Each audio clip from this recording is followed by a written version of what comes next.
गर्मी से बेहाल ये आदमी अपने कबूतर को पानी लाने के लिए बोलता है।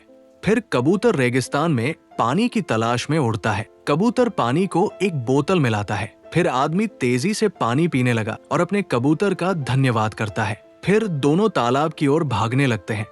आदमी उस तालाब को देखकर हैरान हो जाता है और टब को तालाब में डाल देता है। फिर आदमी ठंडे पानी को टब में डालकर सुकून से नहाता है। दोनों मिलकर सूर्यास्त का आनंद लेते हैं। बेचारा कबूतर रोने लगता है क्योंकि आपने अभी तक सब्सक्राइब नहीं किया है।